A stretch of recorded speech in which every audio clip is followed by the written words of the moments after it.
So I've been meaning to make this video review for a little bit since I finished reading Lawrence Ellsworth's new translation of the Musketeers cycle. I really want to recommend it to anyone, even if they've read the Three Musketeers before, because I don't know, I just feel like this new translation, it adds so much depth to the work, and especially if you're reading an older translation that was done by a Victorian, um, it's going to be a very different experience. The Victorian translators tended to add things because they didn't understand Dumas's play-like style, and they obviously weren't comfortable with what is now pretty tame violence and sexual innuendo, but for the time was a little risque. So, anyway, this is the complete cycle, which just finished publishing earlier this year. Doesn't even barely fits in frame. Anyway, I was very happy with it. I really highly recommend it, especially if you haven't read the Three Musketeers. I would recommend seeking out Ellsworth's translation. It's a little difficult to find. He put out most of them through Pegasus Books, but there's parts of the Visconti Braglione that I think he self-published on Amazon. I think that the Pegasus just knew they weren't going to make a lot of money on those parts because people haven't heard of that. So anyway, I'm going to go through kind of specifics of like what each book is, give you a little plot summary, and then I'm going to tell you, for the pieces that I've read before, how I think that Ellsworth's translation improves upon previous adaptations. So we'll start with the big one, the most famous, Dumas's most famous novel, The Three Musketeers. So I always had a problem with the ending of this book. It felt like it just sort of wrapped up, and like D'Artagnan in the previous version, in the epilogue, is sparring with Rochefort, who is the Cardinal's like main minion. And I don't know, like it's somehow in this one you get the sense that like everybody's, like they're at odds, the Cardinal and the King's Musketeers, because the Cardinal is doing a lot of shady stuff for the betterment of France. And at the end of the book, you realize that they're kind of on the same side. And I think it's really interesting because Cardinal Richelieu is basically like, yeah, maybe having Milady de Winter assassinate the Duke of Buckingham was a bit much. She scared me. So, I mean, and I think there is still some inherent sexism in that characterization, but I just love Milady de Winter. So it's hard for me to criticize that character. I think she's so fun. Um, And then the other thing is outside of this translation, I had never really understood the Duke of Buckingham and Queen Anne's relationship, because like the Duke of Buckingham is the Prime Minister of England. Obviously, Queen Anne is queen to Louis XIII. So, and England and France are kind of at each other's throats at this point. But she doesn't love her husband. Like it was an arranged marriage, so she doesn't love him. But she's thirsty for the Duke of Buckingham. Like they want to have sex, but they can't because it would be treason because of who they are. But like the sexual chemistry is on fire. So, I mean, like there's no sex scenes in any of these books, but this makes it very clear that they really, really, really want to have sex. And I really never understood, like, I never got that from other versions that I've read. I was reading the Barnes and Noble one before, so I was really happy that I got this one, um, because I feel like I understood the story just so much better. Um, so again, highly recommend it if you haven't read it. If you have read it, I think reading this translation is almost a new story. You get a different sense of things. Um, Granted, I also haven't read the book in probably 5 years or so. So I mean, like that's a lot of time. That's a good amount of time. I feel like I've changed as a person. So I think my perspective of the novel has also probably changed, and it's not all the translation. Um, but for example, the sections where Milady de Winter is imprisoned and she gets her jailer on her side in order to get her out, and then he assassinates the Duke of Buckingham. Those chapters are riveting in this version in a way that I never found them in the Barnes and Noble version. Um, so to take that for what it's worth. Certainly, the other ones, I think, because they haven't really been translated as often as this one, certainly they deserve your attention. But I think this one is a really great place to start. I think you should try this one. Okay. So then we have book 1.5, The Red Sphinx, which does not feature the Three Musketeers, but it has Cardinal Richelieu.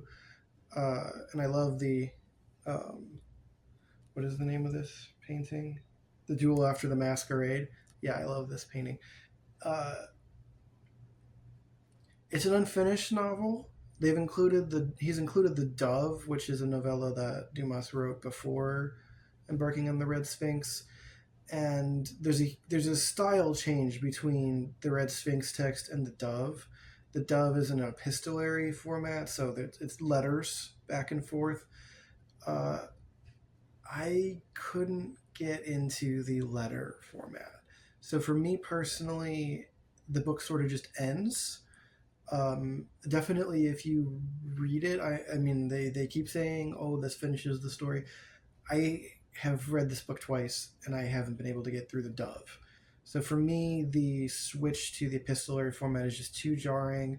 But the Red Sphinx portion is very much the sort of historical epic that you're kind of expecting from Dumas. It reads very well. It's very interesting. There's a lot of comedy still, even though the Three Musketeers are not present. And I do recommend it. I don't know that I would read it where it goes chronologically.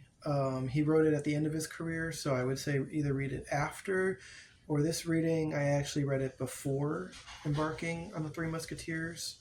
So there you go. So now we get to the first of the two real sequels to the Three Musketeers.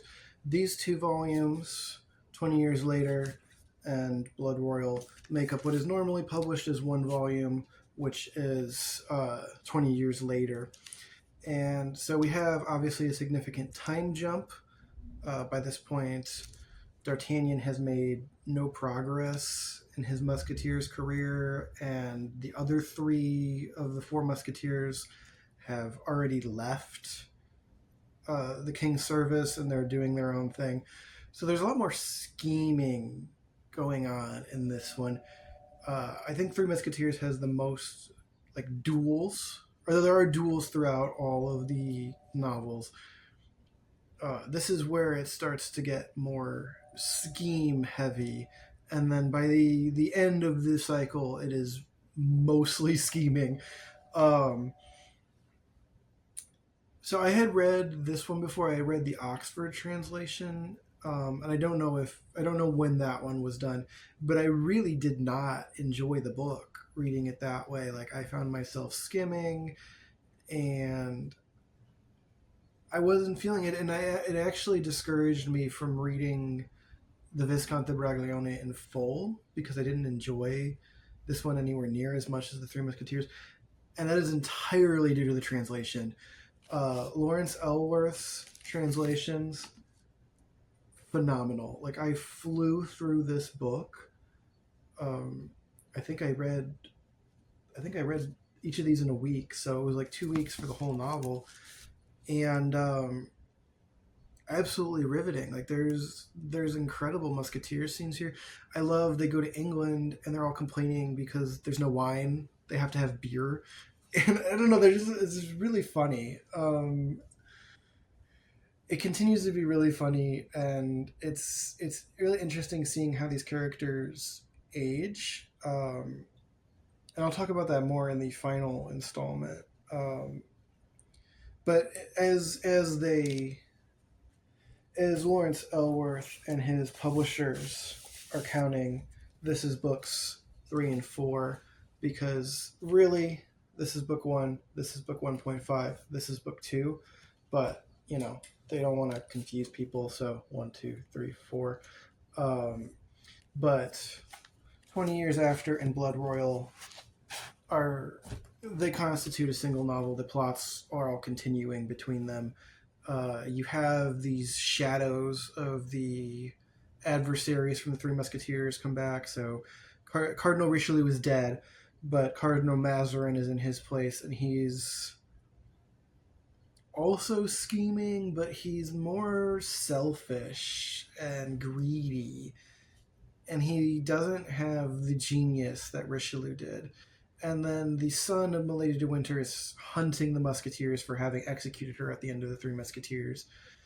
And then a lot of it has to do with the execution of Charles I in England during the one of their civil wars. This one was kind of a big one. That was the one with Oliver Cromwell. I don't know. It was just really good. But I think the entire series in general is really good.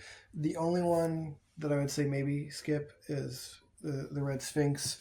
It's good, but I think it really is only like if you've read the other ones and you love them, you should read it. And I did. I mean, like I was very very happy with it. But it is an unfinished novel, except for the dove. So your mileage will vary. I couldn't get into the dove, so if you do read the dove, maybe it's great. Maybe it is a complete novel, as Ellsworth says on the back cover, and that fixes everything. But anyway, really loved 20 Years After and Blood Royal. So now we get into the final mega novel, which completes the Musketeer cycle. So this is the Viscount de Braglione, here published in 5 installments. So the installments are Between Two Kings. And then this is where I think he started self-publishing on Amazon, because the cover quality is not as good. And then the interior spacing is different. Each chapter doesn't have its own new page. There's no illustrations. I was really digging it, so like I didn't mind that, but it was a little like, oh, okay, like this is different. I had to get used to it at the start. So in the second volume was Court of Daggers, and then Devil's Dance,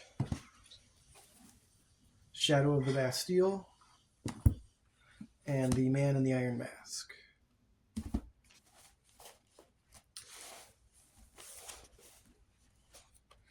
So this book is a masterpiece. Like the Viscount de Braglione is a masterpiece. The name is awful. I don't think that. So it refers to Athos's son Raoul, who is the Viscount of Braglione, and he's not the main character. Like he's a semi-important side character. So it's really weird to me that the book is named after him, because like I don't think he really plays that big of a part. I mean, his role is important, but I don't know. I feel like you could cut him out and it wouldn't change too much of the narrative.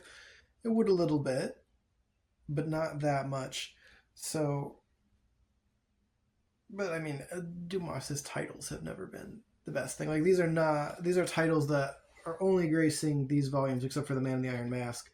The others are inventions of Ellsworth and for marketing purposes, and I think they're just much better, because this volume is usually published as 10 years later, which gets really confusing because obviously the previous volume is 20 years after. So we skip another 20 years between 20 years after and the start of the Visconti Braglione. And so it's really wonderful because we get to see like D'Artagnan from the age of 19 until, well, I mean, if you look at this is spoilers, I guess, but it's a very old novel. And if you look at the chapter listings of The Man in the Iron Mask, the final chapter is the death of D'Artagnan. So we follow D'Artagnan from a 19-year-old to almost 40 years later. I believe I believe that the Three Musketeers takes place over like 5 years. I think so, like 35 years later to his death. And so you get to see like his whole career, essentially, like his whole adult life. And so it's a really fascinating character arc and getting to be with him that whole time. And in the Visconti Braglione, you get all these wonderful characters. You get Louis XIV, Cardinal Mazarin, who's on his way out, Queen Anne, which I'm disappointed they don't. That's the one thing that I would say. There's no death scene for Queen Anne, and she does die in the middle of The Man in the Iron Mask. And I wish she had gotten. She dies off screen, and I just wish she had gotten a final chapter. I think that would have been a really good, because I mean she's a series main character, like she's in every novel, she's very important. I mean, how many of the events of the Three Musketeers revolve around her, and then she is ruling as regent in 20 years after with Cardinal Mazarin, and there's a civil war going on, so doing a debatably okay job. um, So yeah, I mean, it just seems like it's a little bit of a.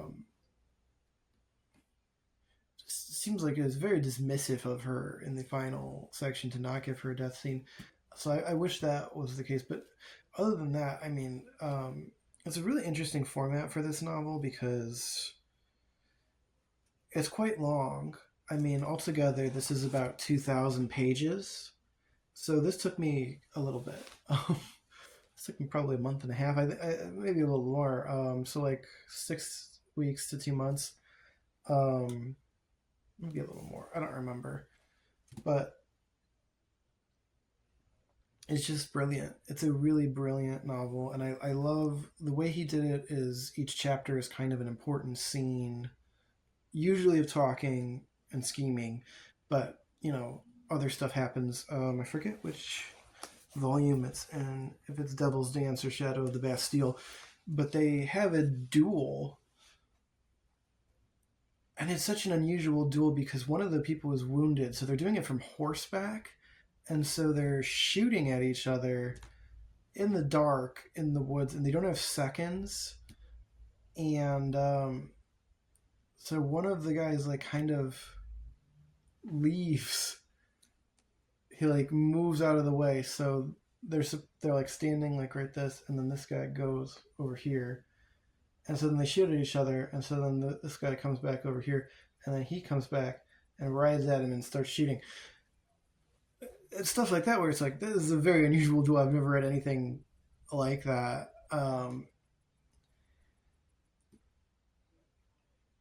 And I will say, if you've only read The Man in the Iron Mask, you're only reading about a third or a fifth of the Visconti Braglione, and you get such a bigger picture if you read the whole thing. I really came to a different understanding of Louis, especially in this one, because he starts out, he's not the king. I mean, yes, he is crowned, but he's not ruling. Mazarin is ruling in his place, along with Queen Anne, but mostly Mazarin. And so Mazarin dies of old age. Well, I think I don't remember exactly, but he's sick and he dies at the end of the first volume. And so then Louis is attempting to rule. And he's very afraid that if he doesn't, Monsieur Fouquet, I think that's how you say it, is going to become the minister in the way that Cardinal Mazarin it was. Uh, and then his attraction to Louisa is very organic and natural, and she cares for him too. And it develops at a very natural place. It feels realistic for they're like what, like teenagers, 20, early 20 somethings. I mean, like they're stupid. They're not handling it as well as they could. But at that age, you don't. And I think it's like really interesting because when I read Just the Man in the Iron Mask before, I was really against Louis, and I thought, oh, they've treated Raoul so poorly. And now reading the whole thing, I'm like, Raoul's overreacting quite a bit. Like, yes, they are seeing each other and maybe fooling around. Probably fooling around. I mean, like, it's Dumas. There's no sex scenes. So we don't know for sure, but I think there's pretty heavy implications that they're having sex. And she was still engaged to him. So, like, yes, she was cheating on him. But she didn't really love him. Like, he was obsessed with her. Raoul was obsessed with her, and she was like, oh, okay, well, you're really into me. I guess I'll agree to marry you, and so, I don't know. I mean, yes, it's a betrayal, but, like, I don't... Even if someone cheats on you, I don't think you should, like, essentially commit suicide, which is what he does. I mean, not directly, but like he goes into a suicidal battle scenario and dies, and it causes the death of Athos, and it's a whole thing. And I'm just like, dude, you would get over it. Like, please don't. But I mean, it all feeds into the melodrama. Like, these are all very melodramatic, in a good way. Like, I'm not criticizing them for that. It's high melodrama, really well written, like melodrama. They kind of have a soap opera feel, but like a really well written soap opera. So anyway, I would recommend reading all of them. I think if you do read the entire cycle from the Three Musketeers through to the Man in the Iron Mask, wow! I mean, it really blew me away. I when the Musketeers begin to die at the end of the Man in the Iron Mask, it is so heartbreaking. There's also a metaphysical scene that I don't remember reading. I mean, it must have been in the previous version, but I don't really remember it being there. That was kind of interesting because these aren't usually very metaphysical. Obviously, they're very grounded. Well, okay, they're grounded in the sense that like supernatural stuff doesn't happen, but I mean, these are kind of based on history, but Dumas has embellished quite a bit. He's taken gigantic liberties, and he took the characters of the Four Musketeers, who are based on historical figures, but he's moved them timeline wise up in order to like give them this legend of, having gotten the Queen's diamonds back and like all that sort of thing. But anyway, just as a work of fiction, it's really great to see D'Artagnan go from a teenager to, at the time, like older and dying in battle. Like, as he receives his reward for a life well spent. Like I said, good melodrama. Like, it's one of those things where it's like, oh, that's so ironic. So ironic. And just very casually ironic. Um, anyway, the series is overall is so well done. I love Lawrence Ellsworth's translation. I highly recommend reading the whole thing all the way through. I had a similar experience this last time I read Lord of the Rings. I read The Silmarillion for the first time. I've tried a few times to read it and never really got through it. But this time I was able to read it, and then I read The Hobbit, and then I read The Lord of the Rings back to back. And I didn't skip anything in Lord of the Rings. I sometimes will skip the songs, or if I'm not feeling them going to Lothlorien or whatever, I would skip it. This time I read everything all the way through except for the appendices and the prologue concerning hobbits. I think I'm going to try and read those next time though, so we'll see. But like seeing the full breadth of what Tolkien imagined from his history through to the end of Lord of the Rings was so breathtaking, and it was so beautiful, and I was so moved by the end. And I had a similar experience reading The Three Musketeers through The Man in the Iron Mask. Um, and even like The Red Sphinx, which I um, do think it is the worst of the books, but like it's still good. Um, it is kind of interesting seeing Mazarin meeting Richelieu and like having that transition. And it's interesting seeing Richelieu where you're not at odds with him. You're on his side. And Queen Anne is kind of the villain in this one. And I think that is kind of an interesting. You know what? I take it back. Maybe you should read it in between, because if you read it in between, then it has that nice transition, because Queen Anne is more of an antagonist after the Three Musketeers. Not completely. Like I don't think. I think these ones are interesting, especially reading this translation of the Three Musketeers, because nobody is exactly a villain except for maybe Milady de Winter and her son. Yeah, you know what? They're villains, but like everybody else is like kind of shades of gray. Like Richelieu is very much painted like, yes, he's doing shady stuff, but he's doing it in the service of France. So is it really all that bad? Like it's one of those things where it's like, well, maybe this needed to happen, and he's taking it onto himself. I mean, I think that's arguable. They do kind of. Um, there's a novel which became a play, which became a movie by Ken Russell called The Devils, which follows the true story of how Cardinal Richelieu like took the town of Loudun, um, and subjugated it by burning their uh, pastor priest at the stake. And really fantastic movie. I haven't read the novel. I haven't like seen the play or read it, but the movie is so good.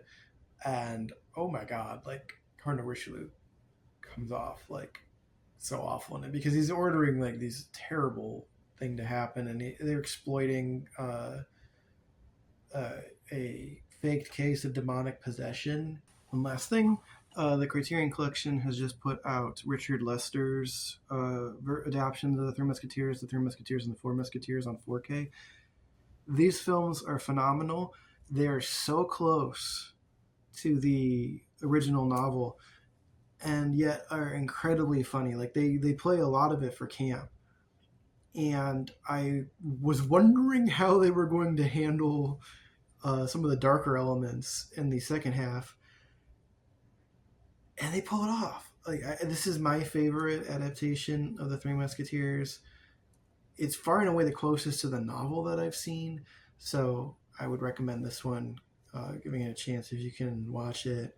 Um, Obviously, I just upgraded to the 4K because I did have it on Blu-ray, but I was like Criterion and 4K. Gimme. Well, anyway, check out the Musketeer Cycle by by Alexandre Dumas, newly translated by Lawrence Ellsworth. If you get a chance, um, it is quite a long read, but it is very rewarding if you get into it and you enjoy it and you read the whole thing. Highly recommend it. Well, thanks for tuning in. I mean, we are skipping another 10 years.